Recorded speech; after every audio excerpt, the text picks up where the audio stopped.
Day 7 journaling exercise. మీరు మీ జర్నల్లో ఇంతవరకు రాసుకున్నారు కదా, అది ఓపెన్ చేయండి.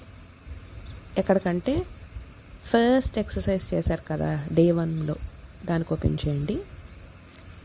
అక్కడ మీరు మిర్రర్ వర్క్ చేసుకున్న తర్వాత మీ ఫీలింగ్స్ని రాయమని, ఫీలింగ్స్ అబ్జర్వేషన్స్ రాయమని చెప్పుకున్నాం కదా, వాటి అక్కడ అవి చదవండి.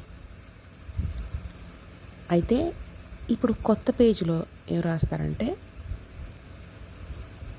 ఇప్పుడు మీకు 1 వీక్ అయింది కదా, ఈ వీక్ అయిన తర్వాత మీ ఫీలింగ్స్ అబ్జర్వేషన్స్ ఎలా ఉన్నాయి అన్నది రాయండి.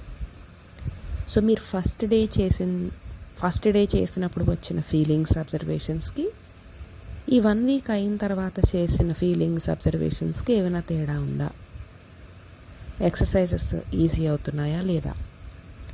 ఇంకోటి, మీరు మిర్రర్లో చూసుకోవడానికి మోర్ కంఫర్టబుల్ ఫీల్ అవుతున్నారా లేదా, ఇవి రాయండి.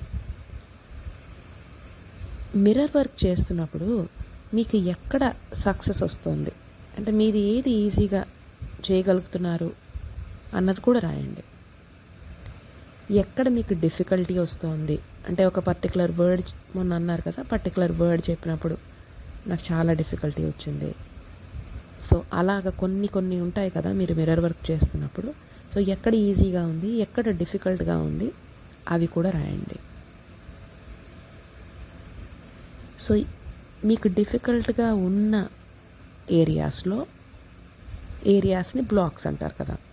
సో ఈ బ్లాక్స్కి కోసం మీ అంతట మీరు న్యూ అఫర్మేషన్స్ రాసుకోండి. అంటే ఏ ఏరియాలో బ్లాక్ ఉందో చూసుకుని దానికి న్యూ అఫర్మేషన్స్ రాసుకుని మీ అఫర్మేషన్ లిస్ట్కి యాడ్ చేసుకోండి. Thank you.